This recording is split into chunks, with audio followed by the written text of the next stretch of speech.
जय हिंद दोस्तों, आशा करता हूँ आप सब लोग अच्छे होंगे। आज हम 11 मार्च 2025 की न्यूज़ को सिम्प्लीफाई करेंगे।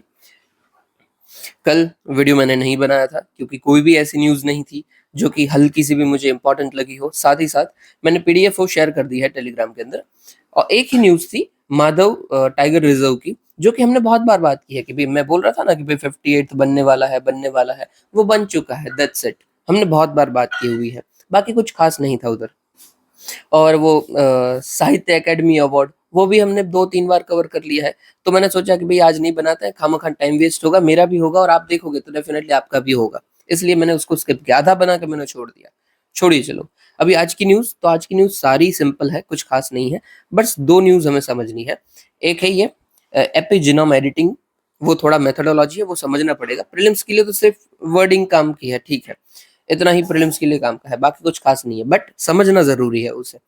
और दूसरा ये अपना प्रिवेंटिव डिटेंशन। तो चलिए शुरू करते हैं। ओके, सबसे पहले प्रिवेंटिव डिटेंशन को ही ले लेते हैं।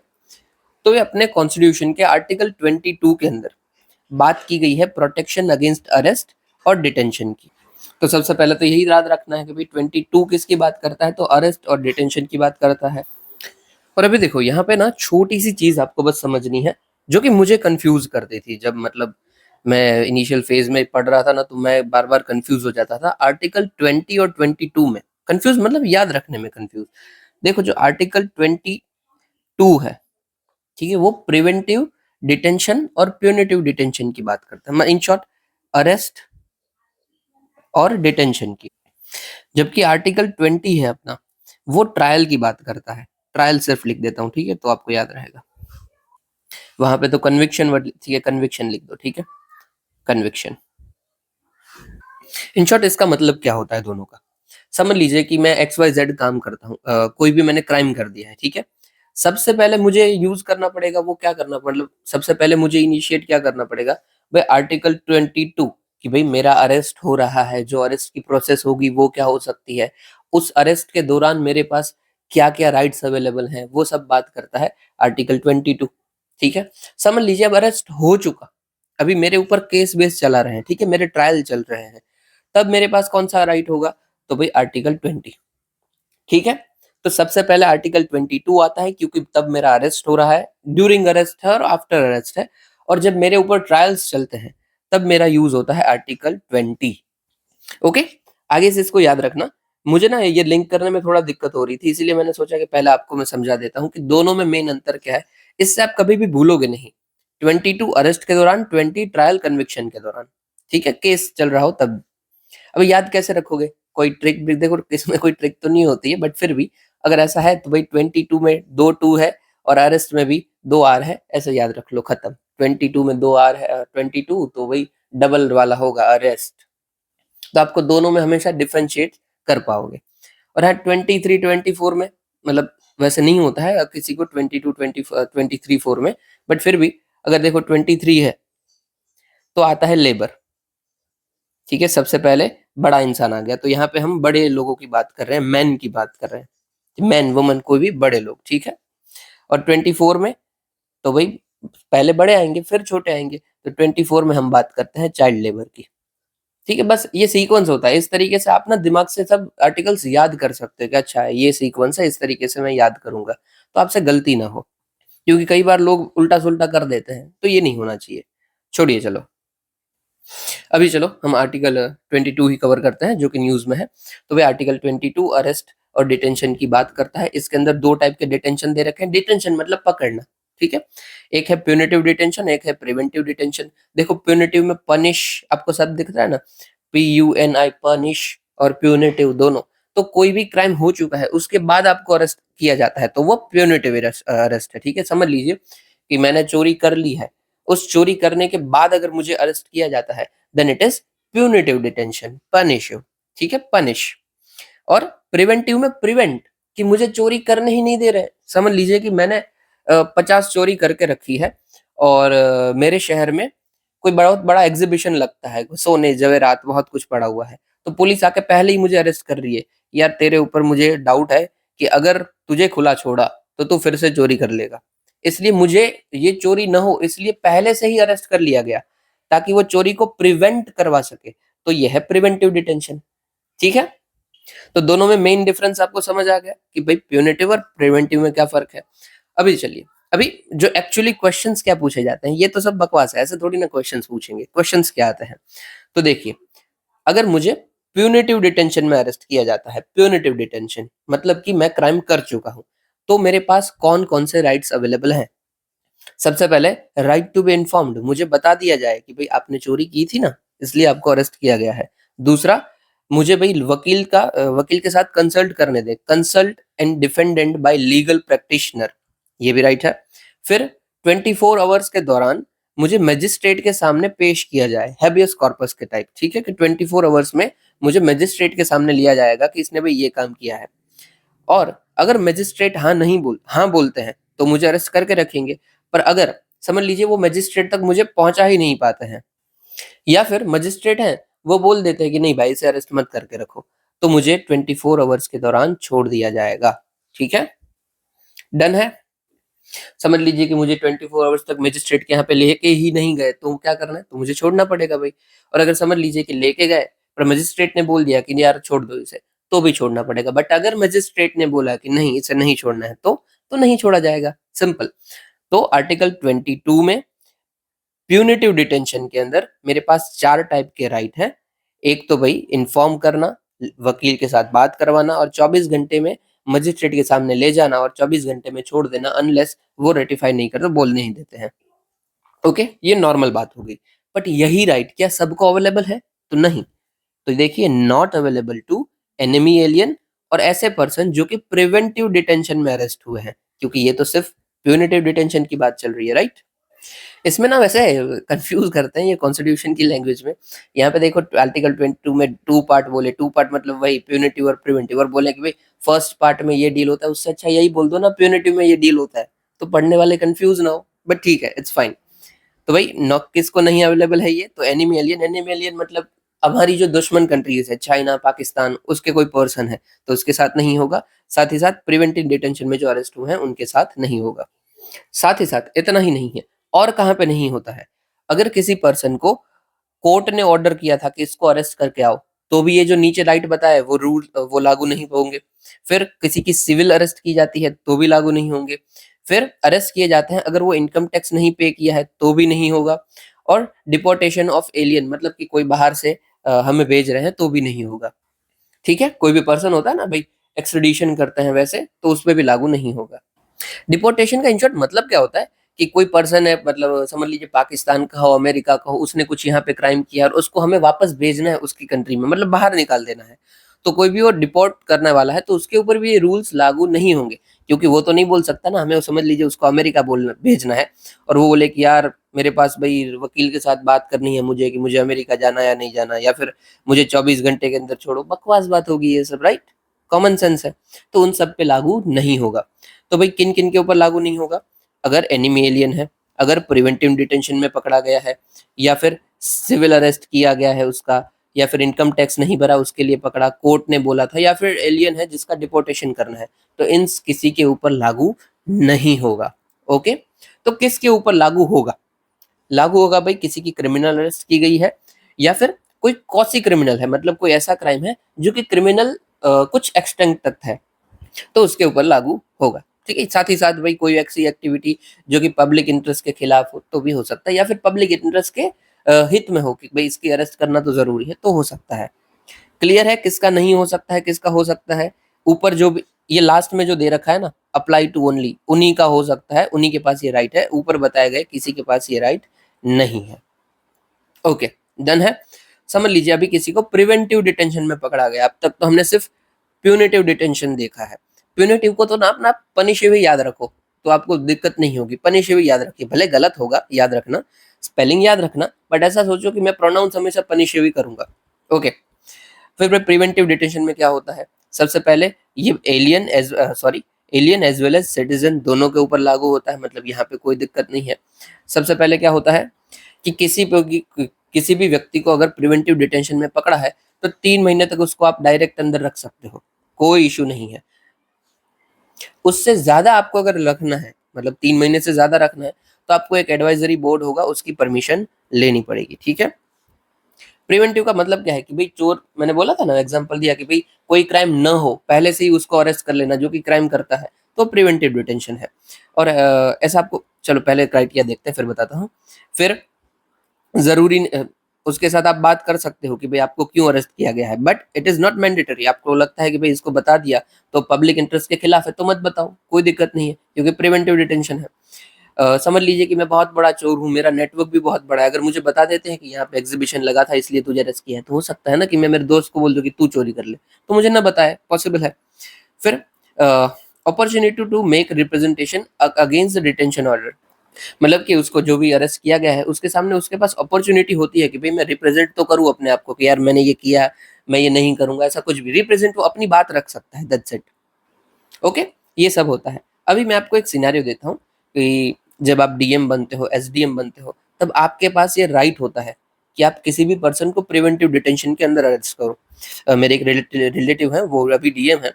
वो आए दिन, वो कोई होता है ना कि जो बहुत बड़ा क्राइम करता है, जो जैसे ही इलेक्शन का कोई बात होता है ना, तुरंत वो लेटर इशू करते हैं कि भाई एक्स वाई जेड पर्सन जो है वो मेरे शहर से में नहीं दिखना चाहिए, और उसको प्रिवेंटिव डिटेंशन में हम अंदर करते हैं फॉर 2 मंथ, फॉर 3 मंथ्स, और जब तक इलेक्शन खत्म नहीं हो जाता। As a DM you will do that. तो डू रिमेंबर कि प्रिवेंटिव डिटेंशन क्या होता है। तो 3 महीने के लिए बताना हो तो बताओ, बाकी मत बताओ, पर वो अपनी बात रख सकता है, ये याद रखना। ओके। ओके। अभी क्या किसी को भी अरेस्ट कर लेंगे उठा के? नहीं, किसी को भी नहीं कर सकते हैं। तो किस किस को कर सकते हैं? देखो, कुछ कुछ हमारे हमारे पास एक्ट है, जैसे कि भाई कोफेपोसा एक्ट, मतलब कि foreign exchange prevention of smuggling activity, मतलब कि कोई स्मगलर है तो उसको कर सकते हैं। फिर भाई नेशनल सिक्योरिटी एक्ट है। फिर black marketing, maintenance and supply of essential commodities, मतलब कि कोई ऐसी चीज है जिसकी ब्लैक मार्केटिंग हो रही है तो उसको कर सकते हैं। फिर एनडीपीएस के अंदर कर सकते हैं। अपना जो था ना, अपना ये शाहरुख खान का बेटा था, उसको एनडीपीएस के अंदर अरेस्ट किया गया था, बट वो प्यूनिटिव था, उन्होंने क्राइम मतलब ऐसा था कि भाई कर लिया है ये वो, छोड़ो। इन शॉर्ट एनडीपीएस के अंदर किया गया था। फिर अनलॉफुल एक्टिविटीज प्रिवेंशन एक्ट, ये भी है। इन सब का यूज करते हुए आप कर सकते। ये जो भी डार्क है ना वो एक्टिव है, ये जो डार्क नहीं है वो अभी हम यूज में नहीं गए। ओके, डन है। ये इतने एक्ट हैं, इसके अंदर हो सकता है। ओके, अभी जिसका भी प्रिवेंटिव डिटेंशन हमें करना है उसके रूल्स रेगुलेशन सब कौन फॉर्म करेगा? तो भाई parliament as well as state, but दोनों के अंदर डिफरेंशिएशन है। वैसे प्रिवेंटिव डिटेंशन अगर डिफेंस की बात आती है, फॉरेन अफेयर्स की बात आती है, और या फिर security of India, do remember security of India, तो पार्लियामेंट ही रूल बनाएगा, सिर्फ फॉरेन अफेयर्स, डिफेंस और सिक्योरिटी ऑफ इंडिया। पर अगर पब्लिक ऑर्डर की बात है, सिक्योरिटी ऑफ स्टेट की बात है, या फिर कोई चीज है जिसकी सप्लाई मेंटेनेंस जरूरी है, इन सब की बात है, तो पार्लियामेंट और स्टेट लेजिस्लेचर दोनों बना सकते हैं। ठीक है, डू रिमेंबर इट। मतलब देखो, ये वैसे भी यूनियन के सब्जेक्ट है तो यूनियन बनाता है, और ये state, public order, essential supplies, ये सब स्टेट की बात है, तो दोनों बना सकते हैं, दोनों बना सकते हैं। ठीक है। उधर क्वेश्चन क्या फॉर्म हो सकता है कि भाई दिस और that subject is solely in this purview of state और पार्लियामेंट। उधर आप कंफ्यूज मत होना, ठीक है। क्वेश्चन ये भी बन सकता है कि भाई प्रिवेंटिव डिटेंशन के रूल्स सिर्फ और सिर्फ पार्लियामेंट बना सकता है, नहीं। या फिर ऐसा बन सकता है कि भाई पब्लिक ऑर्डर के अंतर्गत सिर्फ स्टेट ही प्रिवेंटिव डिटेंशन के रूल बनाता है, नहीं, पार्लियामेंट भी बनाता है, दोनों बनाता है। ठीक है। चलिए, अभी इसके अंदर छोटी सी क्राइटेरियाज है। ये मैंने देख लिया रूल्स कौन बनाएगा, तो देख लो। आर्टिकल 22 के अंदर पार्लियामेंट बताएगी कि कौन से सर्कमस्टेंसेस में हम किसी को अरेस्ट कर सकते हैं, जो अरेस्ट कर सकते हैं कि उसका जो अरेस्ट है वो 3 मंथ से ज्यादा हो जाए। मतलब कि तीन, ऊपर क्या रूल था कि भाई 3 मंथ तक ही होना चाहिए, बट नीचे क्या बताया गया कि भाई पार्लियामेंट चाहे तो बोल सकती है कि भाई इसको 3 नहीं 6 महीने तक पकड़ के रखो, और कोई जरूरत नहीं है एडवाइजरी बोर्ड की आपको एडवाइस लेने की, हटाए चलेगा।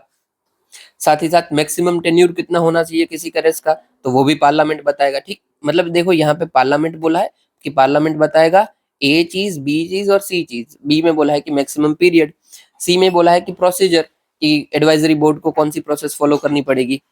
Okay, done. और देखो, जो भी हमने 3 महीने देखा है ना, वो एक्चुअली 44th अमेंडमेंट से 2 महीने किया गया था कि भाई 2 महीने ही मैक्सिमम रखो, बट ये 2 महीने अभी तक लागू नहीं हुआ है, तो यू कैन इग्नोर इट, अभी भी 3 महीने ही चल रहा है। और उसमें भी एक्सटेंड हो सकता है अगर पार्लियामेंट बोलती है या फिर एडवाइजरी बोर्ड बोलती है। और पार्लियामेंट बोल दे तो ये भी चल सकता है कि एडवाइजरी बोर्ड की इन्फॉर्मेशन की कोई ज़रूरत नहीं है, आप ऐसे ही एक्सटेंड कर लो। ठीक है? डन है। ये आर्टिकल 22 पूरा का पूरा आपका हो गया है। हालाँकि 15 मिनट जितना हो गया है, बट इट्स फाइन। और हाँ, छोटी-सी चीज़ रह गई कि भई कोई भी डेमोक्रेटिक कंट्री के अंदर ये प्रिवेंटिव डिटेंशन नहीं दिया गया है, सिर्फ़ और सिर्फ़ इंडिया के अंदर है। पर क्या हमने इंडिपेंडेंस मिली तभी उसके बाद किया है? नहीं, उससे पहले भी था ये। जैसे कि बंगाल स्टेट प्रिज़नर रेगुलेशन और defence of India act 1939। Question क्या आ सकता है? India has formulated preventive detention only after our independence. तो नहीं, उससे पहले भी ये था। या फिर ऐसा कि इट्स एग्जिस्टेड आफ्टर इंडिपेंडेंस, या फिर आफ्टर 1947, या फिर after the implementation of constitution. नहीं, उससे पहले ये था। Do remember. क्वेश्चन कैसे बनता है ना, वो खुद आप दिमाग लगाते जाना, तो आपके लिए इजी रहेगा। ओके चलिए, और ये भी याद रखना, ठीक है? आर्टिकल 20 में ट्रायल कन्विक्शन है, 22 में अरेस्ट है। अगर कोई पर्सन क्राइम करता है तो सबसे पहले अरेस्ट होगा और फिर उसका ट्रायल होगा। पहले 22 फिर 20। याद कैसे रखेंगे? 22 में 2 है और अरेस्ट में भी 2 है, आर, इसलिए बस। और ये लेबर का भी भाई 23 में लेबर अडल्ट का आएगा, 24 में लेबर चाइल्ड का आएगा। That's it. चलिए, बहुत बड़ा हो गया, बट उम्मीद करता हूँ आपको ठीक से समझ आया होगा, क्योंकि हमारा मोटिव यही रहता है कि हम सिर्फ करंट को कवर ना करें, जो इंपॉर्टेंट है उसको कवर करें, क्योंकि थोड़ी ना यूपीएससी डायरेक्ट इतना ही पूछेगा, वो अंदर से पूछेगा। ओके चलिए, अभी यहाँ पे न्यूज़ में क्या था भाई?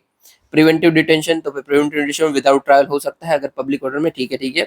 इसमें एक्सक्लूसिव जो अथॉरिटी होती है प्रिवेंटिव डिटेंशन में, वो defence, foreign affair, security of state, वो पार्लियामेंट की होती है। देखो यहाँ पे ही गलत बोला है, गलत तो नहीं, आधा है, ठीक है। और फिर स्टेट लेजिस्लेचर, पब्लिक ऑर्डर, ये हटाओ हटाओ, ये सब हमने देख लिया। फिर आर्टिकल 22 क्लॉज 3 में बोलता है कि भाई कोई भी इंडिविजुअल जो है डिटेन किया गया है, वो मेंटेनेंस ऑफ पब्लिक ऑर्डर या फिर नेशनल सिक्योरिटी के लिए हो सकता है। और आर्टिकल 22 क्लॉज 4 बोल सकता है कि 3 मंथ्स की होती है, और अनलेस एडवाइजरी बोर्ड आपको जस्टिफाई ना करे। ओके, ये सब हमने देख लिया है, ठीक है। चलिए, अभी ना 2-3 छोटी न्यूज़, मतलब जल्दी जो छोटी-छोटी न्यूज़ देखते हैं, फिर अगेन हम जीनोम एडिटिंग देखते हैं, जो थोड़ा-सा बड़ा है। ओके, यहाँ पे देख लीजिए, यहाँ पे भई पार्लियामेंट्री स्टैंडिंग कमेटी थी, उसकी रिपोर्ट आई थी रेलवेज़ को लेकर, लोकसभा में रखी थी। ओके, क्या बोला गया है कि जो हमारी रेलवेज़ है, उसका जो रेवेन्यू होता है, उसमें से जो फ्रेट रेवेन्यू होता है ना, मतलब कि जो माल-सामान हम इधर से उधर भेजते हैं रेलवे के थ्रू, उसका 1,80,000 करोड़ है, जबकि पैसेंजर का रेवेन्यू 80,000 करोड़ है। उससे क्या पता चलता है कि पैसेंजर का प्राइस बढ़ाइए, वो ज़रूरी है क्योंकि पैसेंजर बहुत ट्रैवल करते हैं। फिर तो भाई ये लो है, पैसेंजर रेवेन्यू लो है। फिर इनसफिशिएंट कैपिटल एक्सपेंडिचर है कि हम भाई कम खर्चा कर रहे हैं, हमको खर्चा ज़्यादा करने की ज़रूरत है रेलवे के अंदर, ताकि और वो बढ़ पाए, बजटरी सपोर्ट और बढ़ाने की ज़रूरत है। फिर फ्रेट ट्रेन की जो एवरेज स्पीड है वो बहुत ही कम है, मतलब जो माल सामान वाली गाड़ी है, मालगाड़ी, उनकी स्पीड कम है, उसको बढ़ाइए। आप सोचिए 25 किलोमीटर पर आवर, कितनी बकवास स्पीड है। मतलब आपको 250 किलोमीटर कवर करना है ना, तो 10 घंटा लगेगा। ये बहुत ही ज़्यादा होता है। ट्रक कितने में करेगा 250 किलोमीटर कवर? अप्रॉक्सिमेटली 5 घंटा का समझ लीजिए, 5-6 घंटे में कर लेगा। क्योंकि भाई 40-50 की एवरेज स्पीड मैं मानता हूँ, तो वो आराम से कर लेगा 5 घंटे में कर लेगा, 5-6 घंटे। तो आप खुद मुझे बताओ, कोई सामान आपको भेजना है तो आप किससे भेजोगे? ट्रेन में आपको पहले लोड करवाना पड़ेगा, फिर अनलोड करवाना पड़ेगा, और फिर ये 25 की स्पीड से चलेगा, और ट्रक में डायरेक्ट लोड करके डायरेक्ट उधर ही पहुंच जाना है। इसलिए ट्रांसपोर्ट ज़्यादा चलता है, ट्रेन कम यूज़ करते हैं। चलिए छोड़िए। फिर भी लैंड एक्विजिशन में डिले होता है कि भाई को यहाँ पे रेड लाइन लगानी है, पर आप लैंड ही नहीं ले सका पाते हो। फिर मॉडर्नाइजेशन ऑफ रेलवे स्लो है, इनसफिशिएंट रेवेन्यू जनरेशन है रेलवेज का। ठीक है, ठीक है। तो क्या हम कर सकते हैं? देखो, ये चीज़ आपको याद कहाँ पे रखनी है। रेलवेज के ऊपर 2-3 बार क्वेश्चन आ चुका है मेंस के अंदर। अगर वो पूछते हैं तो इसमें से कोई 2 पॉइंट आप याद रख लीजिए, वो आपको काम आएगा। मतलब सब ईज़ी पॉइंट है, बट फिर भी। और बस आपको लिखना है कि as per parliamentary standing committee report 2024-25। बस आपकी क्रेडिबिलिटी बढ़ गई आपके चीज़ की। भाई रिकमेंडेशन क्या है? तो कवच को और बढ़ाइए, फिर पब्लिक प्राइवेट पार्टनरशिप को बढ़ाइए, डायनेमिक प्राइसिंग मॉडल लेके आइए, फिर भाई डेडिकेटेड फ्राइट कॉरिडोर को और एक्सेलरेट कीजिए, जल्दी बढ़ाइए। ये एक बार याद कर लेना, कौन से डेडिकेटेड फ्राइट कॉरिडोर कौन किस किस स्टेट्स को कवर करते हैं। जैसे कि भाई वेस्टर्न है, ईस्टर्न है, फिर ईस्ट वेस्टर्न है, ऐसा कुछ है, फिर साउदर्न है, मतलब पूरा इंडिया कवर होता है। ऐसे है, दिल्ली से चेन्नई कर तक का है, फिर शायद मुंबई से दिल्ली है, दिल्ली से कलकत्ता है, ऐसा सब है बहुत सारे। अब देख लेना एक बार। फिर भी स्टेट गवर्नमेंट और लोकल एमपी को लैंड एक्विजिशन प्रोसेस के लिए हमें और एंगेज करना चाहिए कि जल्दी से हमारा लैंड मिल जाए। ओके, स्टेप्स क्या क्या हमने लिए हुए हैं। और हाँ भाई, ये कवच क्या होता है? कवच मतलब कि आपकी अगर ट्रेन जा रही है, सामने कोई चीज़ आ जाती है, मतलब कि गाड़ी, गाय, भैंस, तो आपकी ट्रेन ऑटोमेटिकली रुक जाएगी, वो कवच है, ठीक है? ये आरएफआईडी टेक्नोलॉजी का यूज़ करते हैं। हटाइए। फिर भाई क्या-क्या हमें करना है, तो भाई ई ऑक्शन पॉलिसी लेके आइए। वंदे भारत, अमृत भारत जो ट्रेन है, उसमें कम्फर्ट ऑलरेडी है, पर उसको सॉरी स्टेप्स क्या ले लिए हैं, तो भाई Vande Bharat, Amrit Bharat, e auction policy, विकल्प स्कीम, वो फ्लेक्सिबल ट्रैवल ऑप्शंस प्रोवाइड करती है। फिर गति शक्ति कार्गो टर्मिनल पॉलिसी और फ्लेक्सी फेयर रैशनलाइजेशन। ओके चलो, हालाँकि इधर हम रैशनलाइज़ कर रहे हैं, इधर हमारा रेवेन्यू कम हो रहा है। ठीक है, चलिए दूसरी न्यूज़ देखते हैं। फिर है एसडीजी गोल, मिनिमम डाइटरी डाइवर्सिटी। हल्का सा इसको याद रखना, ठीक है? मिनिमम डाइटरी डाइवर्सिटी, इसका भाई मतलब क्या है? According to WHO, minimum dietary diversity मतलब कि जो आपकी डाइट है ना, उसमें मिनिमम इतनी तो डाइवर्सिटी होनी चाहिए। मतलब कि डाइवर्सिटी क्या होती है? अलग अलग चीज़ों को खाना, कि मैं एप्पल खा रहा हूँ, ठीक है, मिलेट्स ले रहा हूँ, फिर कोई ग्रेन्स, होल ग्रेन्स ले रहा हूँ, ये डिफरेंट डाइट होगी कि अलग अलग चीज़ों को खाना। तो भाई मिनिमम डाइट, कि भाई इतना तो डिफरेंशिएट होना ही चाहिए, डाइवर्सिटी मिनिमम इतनी होनी चाहिए। वो क्या बोलता है कि भाई 8 फूड ग्रुप है, उसमें से 5 या उससे ज़्यादा आपको मिनिमम करने चाहिए तो ठीक है। क्या-क्या आता है भाई? जैसे कि भाई breast milk, grain, legumes, dietary product, flesh foods, मतलब कि अपना ये नॉन-वेज, ठीक है? फ्लेश फूड मतलब नॉन-वेज, एग, फ्रूट, वेजिटेबल, इसमें से 5 तो आप एटलीस्ट अपने डाइट में डालो ही डालो, तो ही आपका ठीक से न्यूट्रिशन मिलेगा। लेग्यूम से 3 बार क्वेश्चन आ चुका है, तो याद रखना, ठीक है? It is included under minimum dietary plan of WHO, legume दिमाग में रखना, ठीक है? सिग्निफिकेंस क्या-क्या है भाई इसका? तो भाई इम्प्रूव होगा आपका nutrition assessment, yes definitely, in woman as well as in child. फिर ग्लोबल हेल्थ टारगेट जो होंगे, सस्टेनेबल डेवलपमेंट गोल जो अपना है, ज़ीरो हंगर, उसमें हमें फ़ायदा मिलेगा। फिर भी पॉलिसी टूल जैसे कि कॉम्बैट मालन्यूट्रिशन में हेल्प मिलेगी हमें, और फिर आप इवैल्यूएट कर पाओगे न्यूट्रिशन प्रोग्राम्स को, ठीक है, ठीक है। स्टेटस क्या है भाई? मिनिमम डाइटरी डाइवर्सिटी हमारे यहाँ पे फेल हो रही है उसका, ठीक है, डेफिनेटली फेल हो रही है। हम अब आप खुद सोचिए, क्या आपकी डाइट में ये 8 फूड ग्रुप्स में से 5 से ज़्यादा अवेलेबल हैं? चांसेस है होंगे, पर क्या आप उसको कंज़्यूम करते हो? क्योंकि बहुत सारे देखो, ब्रेस्ट मिल्क तो हट ही जाता है, नॉर्मल मिल्क भी बहुत सारे लोग नहीं कंज़्यूम करते हैं। फिर भी बहुत सारे लोग वीगन होते हैं, डेयरी प्रोडक्ट नहीं कंज़्यूम करते हैं, ये नॉन-वेज नहीं होगा, फ्लेश फूड नहीं होगा, एग नहीं होंगे। तो भाई 1, 2, 3, ये 3 चीज़ें आपकी ऐसे ही निकल गई, और मिल्क नहीं कवर करते हो, तो ये 4 चीज़ें निकल गई। फिर आप बचे कितने? ग्रेन, लेग्यूम, फ्रूट और वेजिटेबल। अभी फ्रूट भी बहुत लोगों को नहीं पसंद होता है, तो 3 ही चीज़ बची।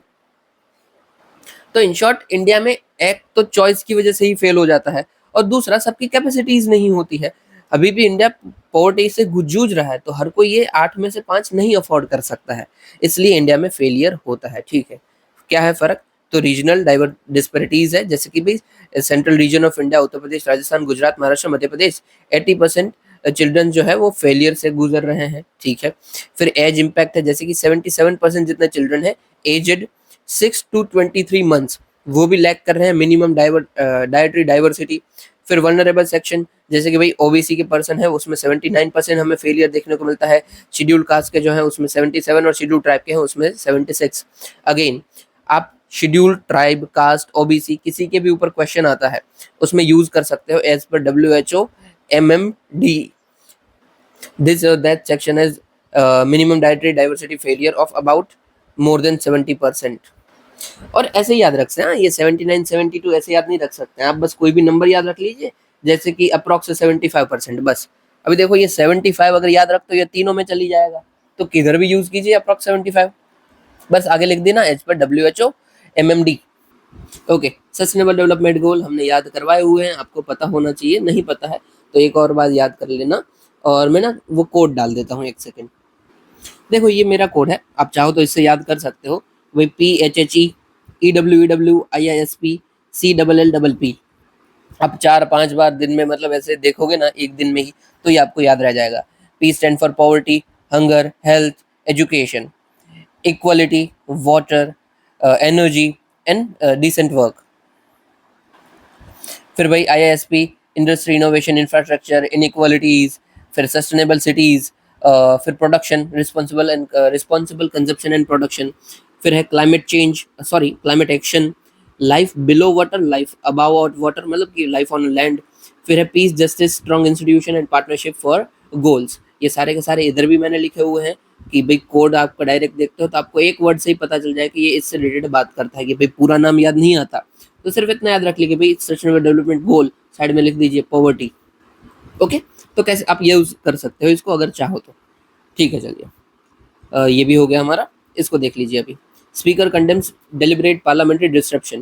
भाई पार्लियामेंट में ऐसे ही हो हल्ला होता रहता है तो जो पार्लियामेंट की प्रोडक्टिविटी है ना वो कम हो जाती है, बस यही स्पीकर ने मार्क आउट किया था।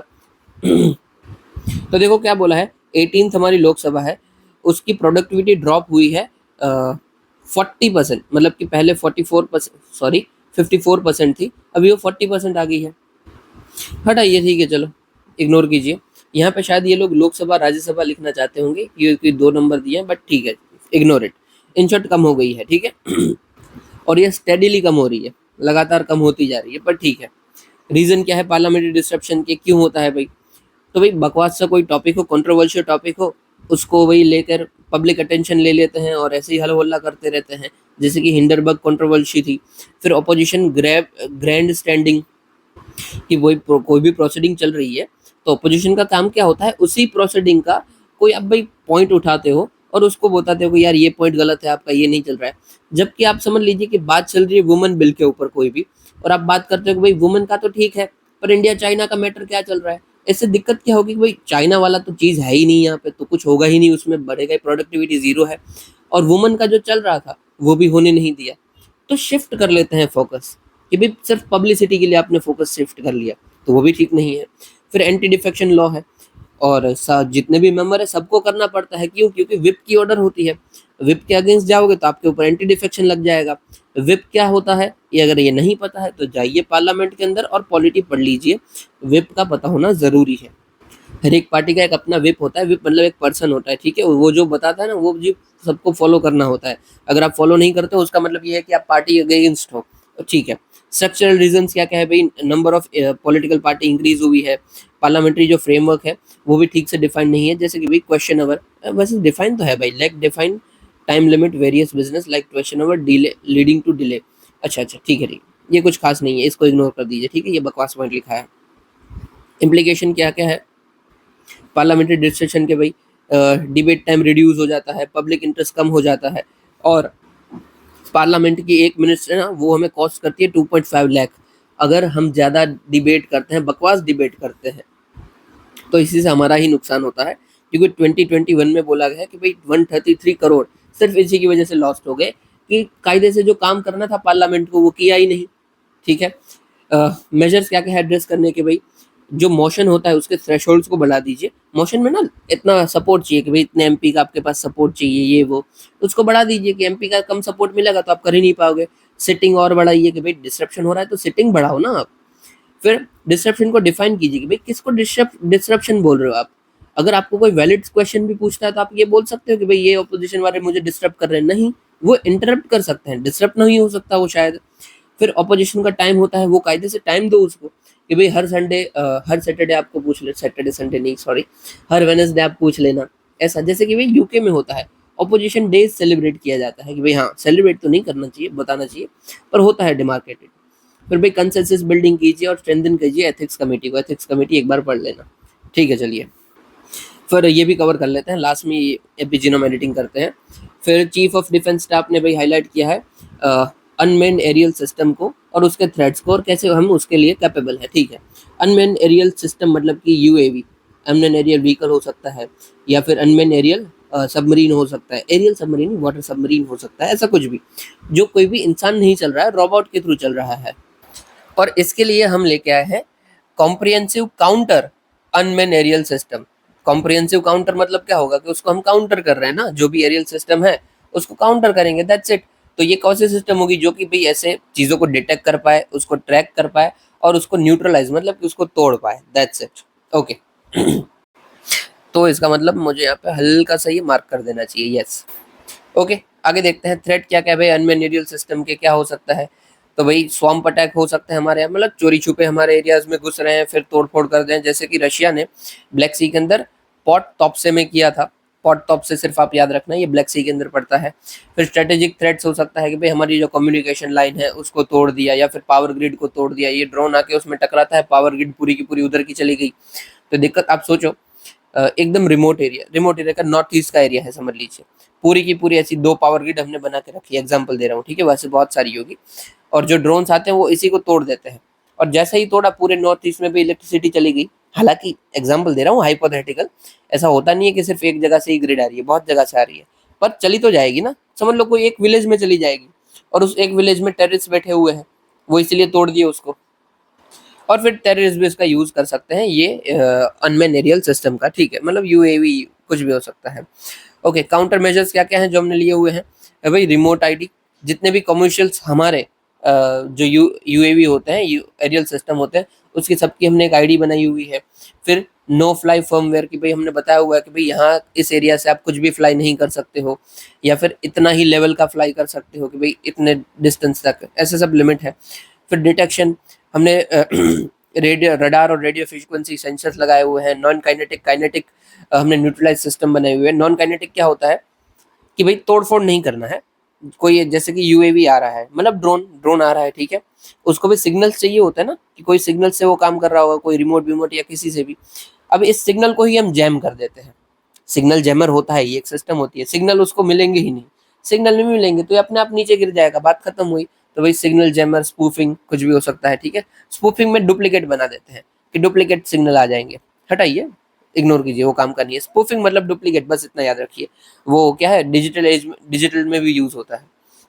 और फिर काइनेटिक होता है, काइनेटिक मतलब ये ड्रोन आ रहा है, उस ड्रोन के ऊपर डायरेक्ट मैंने मिसाइल ठोक दी, बात खत्म, ये हो गया काइनेटिक। या फिर ड्रोन आ रहा है, उसके ऊपर मैंने नेट से उसको पकड़ लिया, ऐसा कुछ भी।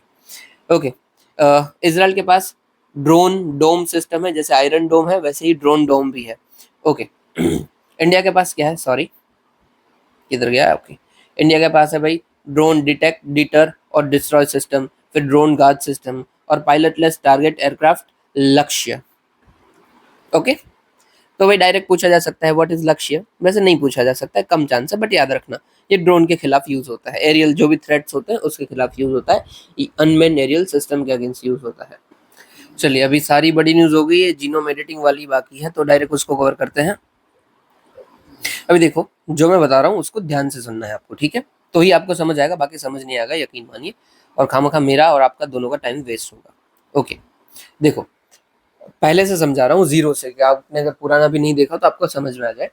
जो हमारी बॉडी होती है वो हमारे पेरेंट्स से बहुत मिलती है, हमारी शक्ल, बॉडी, आदतें, ये सब क्यों होता है, क्योंकि हमारे जीन्स सेम होते हैं, ठीक है, जीन्स। हम जब जीन्स वर्ड बोलते हैं, जीन्स उसका मतलब क्या होता है भाई, तो जो हमारी बॉडी है ना, ठीक है, उसके अंदर डीएनए होता है, राइट, वी ऑल नो, कि भाई बोलते हैं ना डीएनए टेस्ट करवा लो, ये वो डीएनए होता है। अब ये डीएनए किसका पार्ट है, तो जितने भी हमारे अंदर डीएनए है, डीएनए की कुछ डिजाइन इस तरीके की होती है, ठीक है, इस तरीके का दिखता है, अलग अलग बना रहा हूं मैं, रुकिए एक सेकंड। ओके, ऐसा कुछ डीएनए दिखता है, ठीक है, इस, ये और मतलब और बड़े बड़े होते हैं थोड़े, बट ऐसा कुछ दिखता है। ओके, ये है हमारा डीएनए। अब ये जो डीएनए होता है ना, जैसे हम कंप्यूटर में कोडिंग करते हैं ना, कोडिंग आपने सुना ही होगा, कोई भी चीज बनाने के लिए कोडिंग चाहिए होती है, तो जो कोडिंग करते हैं वैसे ही डीएनए के अंदर भी कोडिंग होती है। बट देखो, कंप्यूटर की कोडिंग अलग होती है, डीएनए की कोडिंग अलग होती है। डीएनए की कोडिंग में सिर्फ 4 वर्ड यूज होते हैं, 4 वर्ड्स यूज होते, अल्फाबेट यूज होते हैं। अब ये कौन कौन से हैं भाई, एक होता है ए, टी, सी, जी, ये 4 ही वर्ड हैं, ये पूरी की पूरी डीएनए कोडिंग करते हैं, ठीक है, डीएनए कोडिंग जितनी भी होती है ये 4 अल्फाबेट से ही होती है। और इसकी भी जोड़ी है कि ए के सामने भाई ग्रुप बनेगा टी का, टी के सामने बनेगा ए का, सी के सामने जी का, और जी के सामने सी का। ओके, तो ये हो गया डीएनए कोडिंग। उसका मतलब क्या कि जितना भी जो पूरा का पूरा डीएनए है, वो पूरा का पूरा मतलब कोडिंग बोर्डिंग सब होता है। तो ये सर नो, तो भाई जो भी हमारा एरिया है जो कि कोडेड है, मतलब जहाँ पे कोड है, उसको हम बोलेंगे जीन।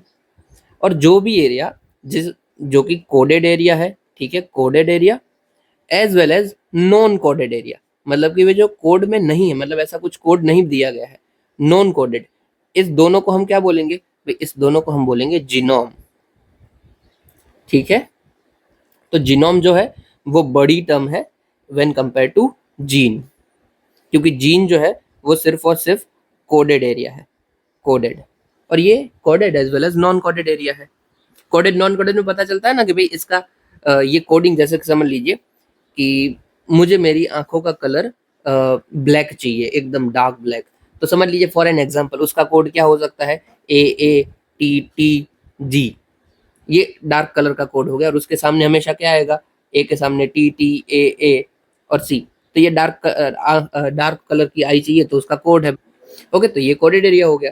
अभी अगर मेरी कलर का, आंख का कलर ये है, तो मेरे बेटे में भी, मतलब मेरे बेटे में उस मेरे DNA जाने वाले हैं, तो मेरे बेटे में भी यही कोड जाएगा कि भाई तेरे पापा का ये कोड है, तू भी यही कोड जाने दे, AATT ऐसा कुछ भी। ठीक है, ये सेम टू सेम यहाँ पे जाएगा।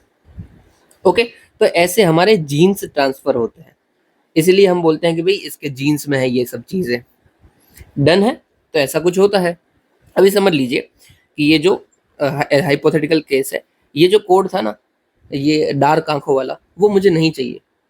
मेरे बेटे में ये नहीं होना चाहिए, मतलब ये डार्क आंख मेरी जल्दी ही खराब होगी। मैं 10 साल का हुआ ना तो ही मैं खराब होगी आंख, मतलब ये बेकार कोड है। अभी मुझे पता तो नहीं चलता, राइट? हमें नहीं पता चलता कि बॉडी के अंदर ये कैसे कोड है ये। बट जो बहुत बड़े बड़े फिजिशियंस होते हैं, जो ये बायोटेक साइंटिस्ट है, उन्हें पता चल जाता है। वो आइडेंटिफाई करते हैं कि अच्छा भाई इनका पूरा का पूरा भाई बॉडी का जितना भी कोडिंग है, मेरी पूरी बॉडी ऐसे कोडेड होगी भाई, आंखों का ये, नाक का ये, हाथ का ये, उसकी हड्डियों का ये, सबका ये, सबका एक कोड होगा।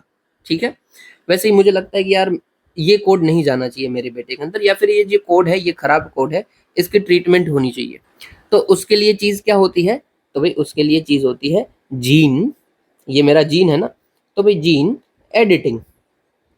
एडिटिंग, हम जैसे फोटो में कुछ चीज नहीं चाहिए होती है या फिर कुछ सुधार करना होता है तो एडिट करते हैं ना, यहाँ पे हमें जीन में कुछ सुधार या बदलाव करना है तो भाई जीन एडिटिंग करेंगे। ओके, नॉर्मली जीन एडिटिंग कैसे होती है कि समझ लीजिए कि ये जो मेरा कोड था, ठीक है, ये ब्लैक आइज वाला कोड था, उसमें मैं बोला ना कि मेरी आंख खराब हो गई जल्दी ही, 10 साल में ही खराब होगी। तो ये साइंटिस्ट खुद, मतलब उनमें आता होता है, वो आइडेंटिफाई करेंगे कि अच्छा जो आंख खराब हुई ना उसका कोड ये था, ये वाला जो हिस्सा है ना इसकी वजह से आंख खराब हुई है भाई। तो वो क्या बोलेंगे कि एक हम काम करते हैं, इसको डिलीट कर देते हैं, इसको भाई हम हटा देते हैं, और सिर्फ जो आपके जो ऑफस्प्रिंग होगा, आपके बेटा होगा, उसमें हम सिर्फ क्या जाने देंगे? तो भाई AAGTTC, मतलब उसका ग्रुप होता है, उसी को जाने देंगे, दैट्स इट। उसके रिलेटेड उससे क्या होगा कि आपके भाई अब जो बेटा होगा उसके कलर तो उसका ब्लैक ही होगा, बट उसकी आंख भी खराब नहीं होगी। तो ये जीनो एडिटिंग हो गया। साथ ही साथ मुझे लगता है कि यार आंख खराब भी ना और हल्का सा ब्लू कलर आ जाए, तो वो बोलेंगे तो एक काम करो, एक नया कोड डाल दो, आगे एक और जोड़ दो, TA, तो इसका ब्लू कलर हो जाएगा। बात खत्म। आप बोलोगे ये हम कर सकते हैं, यहाँ ये कर सकते हैं। साइंटिस्ट को ये सब आता है, जो बड़े बड़े होते हैं बायोटेक इंजीनियर साइंटिस्ट, उनको ये आता है। तो ये हो गया कोडिंग पूरा का पूरा।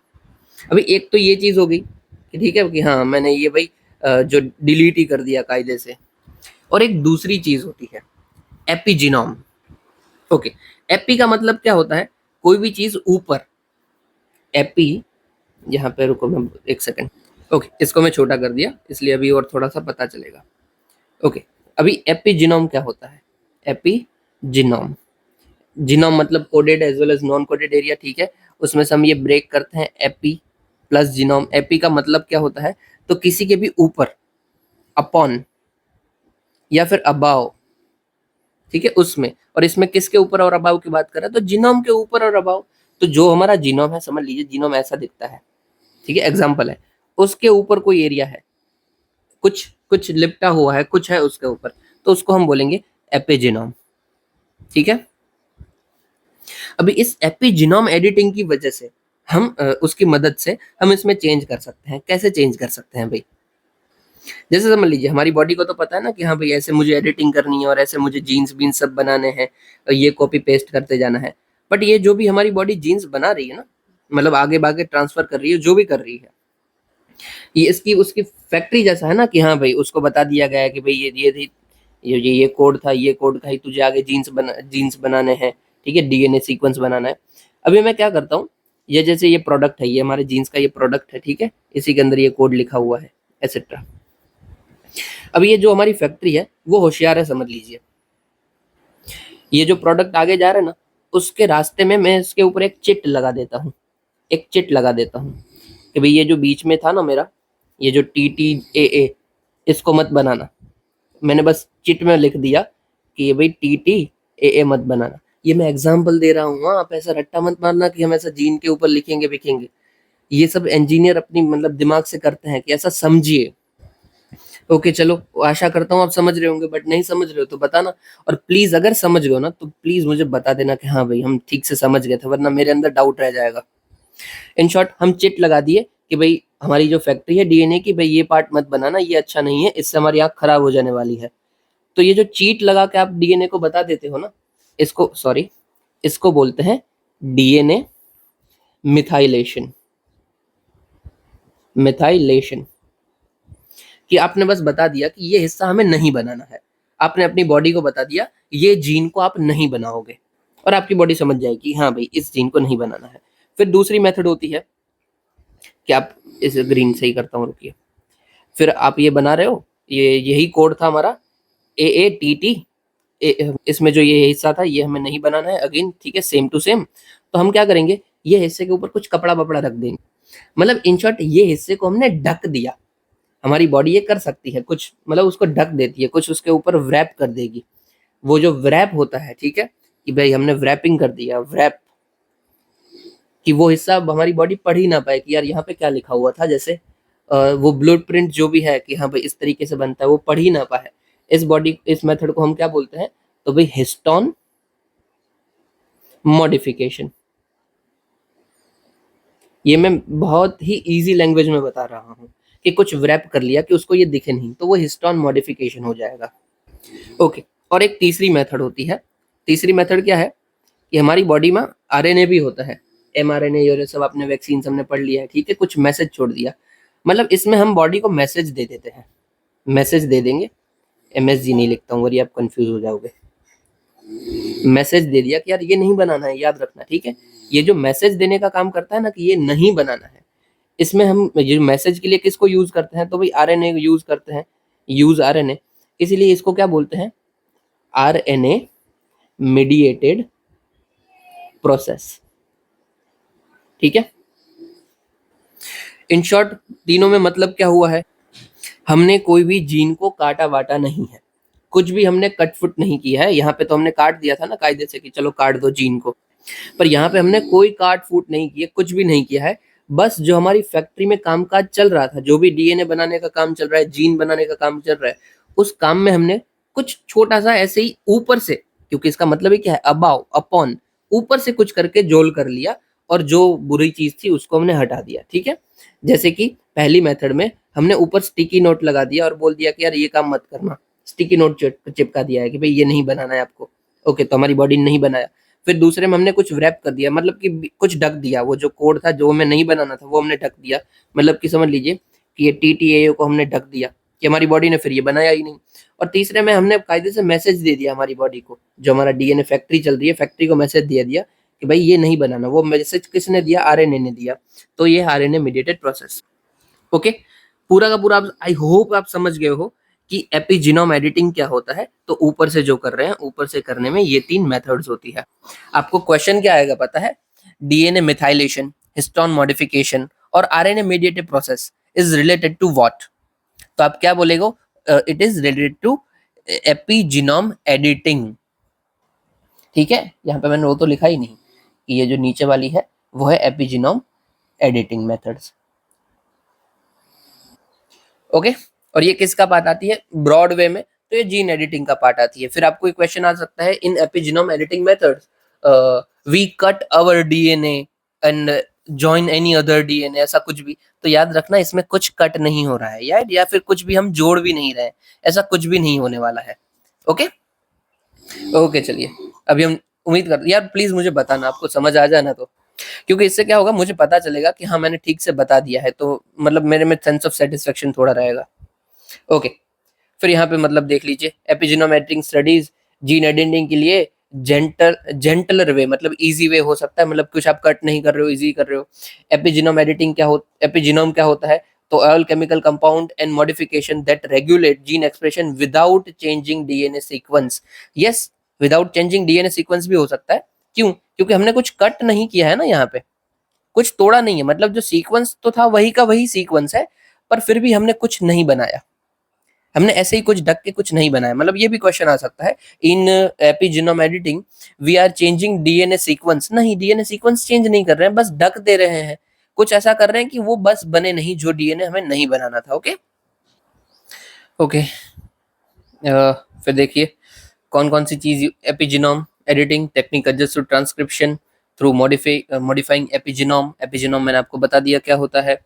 फिर डीएनए मिथाइलेशन, मतलब प्रोसेस में क्या रेगुलेट करते हैं, कैसे हम करते हैं, तो डीएनए मिथाइलेशन मैंने बता दिया, साइलेंस कर देना, ठीक है। फिर हिस्टोन मॉडिफिकेशन, इसमें भाई डीएनए व्रैप अराउंड, मैंने बताया ना कि कोई उसके आजू बाजू कुछ लिपट जाता है और हम पढ़ने मतलब होने नहीं देते हैं। फिर डीएनए मीडिएटेड प्रोसेस, कि भाई नॉन कोडिंग आरएनए होता है वो रेगुलेट करता है, बता देते हैं, मैसेज दे देते हैं उसको। ओके। फिर मेथड्स क्या क्या है एपिजीनोम एडिटिंग की? भाई क्रिस्पर बेस्ट एपिजीनोम एडिटिंग, क्रिस्पर आपको पता ही होगा, क्रिस्पर कैस9 हम यूज करते हैं, ठीक है। फिर जिंक फिंगर प्रोटीन और टेलेन, एक्चुअली ये टेलेन होता है, आई डोंट नो यहाँ पे एन क्यों नहीं है, तो आप टेल याद रखिए, ठीक है। Transcription activator like effector. Okay, तो ये सारी ये भी पूछी सकती है भाई, क्रिस्पर, जिंक फिंगर, टेलेन, ये सब क्या है? तो भाई एपिजीनोम एडिटिंग मेथड या फिर जीन एडिटिंग मेथड, जो भी आए सही मानना है आपको। फिर भाई एपिजीनोम एडिटिंग के फायदे क्या है, की एप्लीकेशन क्या क्या है? भाई ट्रीटमेंट कर पाएंगे कॉम्प्लेक्स डिजीजेस का, मैंने तो सिर्फ आंख बताई, इसमें बहुत कुछ कॉम्प्लेक्स होता वो ट्रीट हो सकता है। फिर रीजनरेटिव मेडिसिन हम बना सकते हैं, इम्यून सिस्टम इंजीनियरिंग कर सकते हैं, और वह safe and reversible gene therapies ये हो सकती है। सेफ है ना, क्योंकि यहाँ पे हम जीन को कट वट नहीं कर रहे हैं, तो ये रिवर्स भी हो सकता है। और ये जैसा था, मतलब कि कोई दिक्कत भी नहीं है, मतलब कि अगर मुझे ढकना था तब तक मैंने ढका, फिर मुझे लग रहा है कि नहीं यार ये नहीं ढकते हैं, डीएनए मिथाइलेशन मुझे नहीं करना है, तो मत करो, खत्म कर दो, फिर से आप ट्रीट कराओ, वो हो जाएगा ठीक। उसमें कोई ऐसा नहीं कि जीन ही आपने काट दिया है कि फिर आपकी जनरेशन सी गई, मतलब वो जो कोडेड हिस्सा था वो तो गया, ऐसा कुछ नहीं है, रिवर्सिबल है। पूछा जा सकता है, ठीक है, इट इज रिवर्सिबल और not, then it is reversible. Okay, सारी अभी बड़ी न्यूज हो गई है, please do let me know. Okay, preventive detention हमने कर लिया है। फिर है भाई international trade arms transfer 2024। SIPRI की रिपोर्ट आ गई है कि 2024 में सबसे बड़ा आर्म इंपोर्टर कौन था, तो यूक्रेन बना है। उसके बाद आर्म इंपोर्टर कौन है, तो भाई इंडिया है। ओके, सबसे बड़ा एक्सपोर्टर कौन है, तो भाई यूएस से है, फॉलोड बाय शायद, हाँ यूएस से, फिर फ्रांस, और फिर रशिया, ठीक है। रशिया थर्ड नंबर पे आया है, उसका गिर गया है। ओके चलो, इंडिया को कौन सबसे ज्यादा सप्लाई करता है, तो भाई रशिया करता है, फॉरवर्ड। फिर हमारे दूसरे भी हैं कि भाई फ्रांस, इसराइल, यूएसए, वो सब भी है, ठीक है। चलिए, सिप्री की रिपोर्ट याद रखना, आती है काम में। फिर है कसावा, हमने पीवाईक्यू में इसको देखा हुआ है, कसावा का दूसरा नाम यूका और मैन्योक भी है। पूछा यही था पीवाईक्यू में कि भाई नेशनल बायोफ्यूल पॉलिसी के अंदर भाई किस में से यूज हम कर सकते हैं, नीचे बताए गए, तो कसावा भी यूज कर सकते हैं इथेनॉल प्रोडक्शन के लिए। ओके, कसावा क्या होता है ये आपको पता ही होगा, राइट? ये फोटो से देख लीजिएगा, अभी हर जगह अलग अलग नाम होगा, तो मेरा पता ना थोड़ा सा पागल जैसा हो जाएगा, बट ठीक है। ये एक रूट वेजिटेबल है, इसको भाई ट्रॉपिक्स की ब्रेड भी बोला जाता है, ब्रेड ऑफ ट्रॉपिक्स, क्यों? क्योंकि ट्रॉपिकल रीजन में हमें देखने को मिलता है। Cassava semi woody perennial shrub और ट्री है, साउथ अमेरिका का ये नेटिव है, कार्बोहाइड्रेट्स और एनर्जी में हाई होता है, विटामिन बी, सी, कैल्शियम सब इसमें अच्छा मिलता है। ओके, आगे देखते हैं। फिर है विंजी जम्पोर्ट, कहाँ पे पड़ता है सबसे पहले भाई, तो केरला के अंदर पड़ता है। इसमें यूनिक चीज क्या है, तो ये इंडिया का first deep water container transshipment port है। ट्रांसशिपमेंट मतलब कि भाई दूसरी कंट्री में जिसकी शिपमेंट जाती है, वैसा पहला डीप वाटर है, ठीक है, मतलब गहरे पानी वाला। ओके, केरला के अंदर पड़ता है, बस इतना काफी है। सिग्निफिकेंस क्या है, 10 nautical miles from busy international shipping route Europe Persian, ठीक है, कुछ काम का नहीं है। It is being developed as design build finance operate transfer, ये मॉडल है हमारा, लैंडरशिप मॉडल होते हैं अलग अलग प्राइवेट पब्लिक प्राइवेट पार्टनरशिप के अंदर, इसमें भाई design build finance operate transfer इसका मॉडल है। फिर भाई एक design sorry built operate transfer होता है। फिर बहुत कुछ होता है यार, मुझे अभी क्लिक नहीं हो रहा है, बट 3 5 6 मॉडल हैं अलग अलग। ओके, फिर नॉर्थ सी की कंट्रीज कौन कौन से, हमने बहुत बार देखा है वैसे नॉर्थ सी, एक और बार देख लेते हैं। ये देखिए नॉर्थ सी, सबसे पहले स्वीडन क्या इसके साथ बॉर्डर बनाता है? नहीं, नहीं बनाता है। डू रिमेंबर, स्वीडन नहीं बनाता है। देखो आपको दिखेगा बनाता है, बट अगर आप बुक्स में ऑनलाइन ये सब बताओगे ना तो बोलेंगे कि नहीं भाई ये पे स्वीडन नहीं बना रहा है, वो इनडायरेक्ट है। यहाँ तक बाल्टिक सी हमारा स्ट्रेच कर जाता है, इसलिए क्योंकि ये तो बॉर्डर थोड़ी ना है कि भाई यहाँ पे बाल्टिक और यहाँ पे तो नहीं बनाता है। ओके, कौन कौन से बनाते हैं? तो नॉर्वे, डेनमार्क, यूके, ये तो डायरेक्ट दिख रहे हैं हमें छोटे छोटे। तो यहाँ पे Germany, Netherland, Belgium and France. Okay, North Sea पूछा हुआ था लास्ट ईयर ही, इसलिए आपको पता होना चाहिए। फिर से तो नहीं पूछेंगे डायरेक्ट वही का वही क्वेश्चन, बट उसके आजू बाजू का याद रख लीजिए कि भाई यहाँ पे सेल्टिक सी है, आयरिश सी है, ये इंग्लिश चैनल है, फिर स्ट्रेट है हमारा स्केगरक स्ट्रेट्स, बाल्टिक सी और भाई नॉर्थ सी को कौन कनेक्ट करता है? तो भाई स्केगरक स्ट्रेट। फिर भाई हमें ये नेदरलैंड के यहाँ पे, जर्मनी के यहाँ पे कौन सा आइलैंड की चेन देखने को मिलती है? तो फ्रिशियन आइलैंड, फ्रिशियन आइलैंड्स। फिर भाई नॉर्थ सी और इंग्लिश चैनल को कौन कनेक्ट करता है? तो भाई स्ट्रेट ऑफ डोवर। बस दो स्ट्रेट है, स्ट्रेट ऑफ डोवर है और एक स्ट्रेट ऑफ स्केगरेक है। ओके, स्केगरेक और डोवर, बस इतना याद रख लिए काफी। एफ्रिशियन आइलैंड भी होता है तो याद रख, देखो पूछे जाने तो इसके चांसेस कम है, बट हाँ पीवाईक्यू का पार्ट है तो हल्का सा रख लीजिए, क्या ही जाता है हमारा। ओके, हाँ ऊपर नॉर्वेजियन सी, नॉर्वे के यहाँ पे, ठीक है। फिर ये देख लीजिए एंटी डंपिंग ड्यूटी। तो देखो कोई कंट्री है, वो अपने यहाँ पे कोई प्रोडक्ट बना रहा है, उससे सस्ते में वो एक्सपोर्ट कर देता है वर्ल्ड मार्केट में, तो उसको बोलते हैं हम डंपिंग। ठीक है, एंटी डंपिंग मतलब वर्ड ही क्या पे है, dumping plus anti plus duty. Duty का तो मतलब आपको पता ही है कि टैक्स लगाना, और डंपिंग ड्यूटी मतलब कि डंपिंग के ऊपर ड्यूटी लगाना, दैट्स इट। डंपिंग क्या होता है कि कोई नेशन अपने यहाँ पे 100 रुपए में बना रहा है कोई चीज और बेच रहा है, बट फॉरेन की मार्केट में वो वही चीज 50 में बेच दे, समझ लीजिए।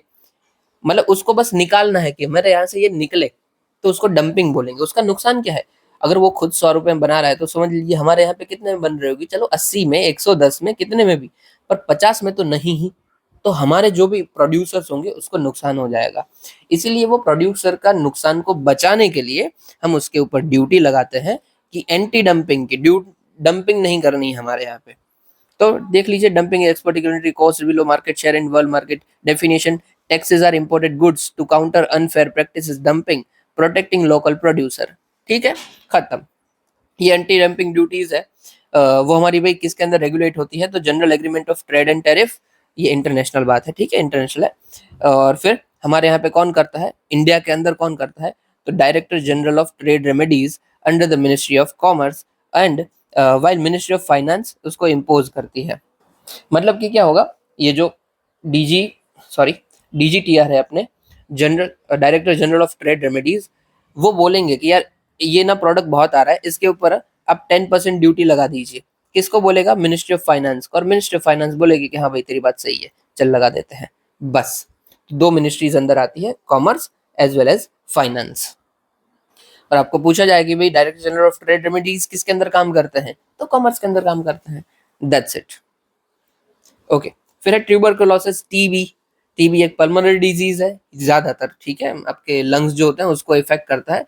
कोई भी चीज लंग्स को इफेक्ट करती है उसको पल्मोनरी बोलते हैं। ओके, टीबी एक कंटेजियस बैक्टीरियल इन्फेक्शन है। Why bacterial? क्योंकि ये किससे होता है?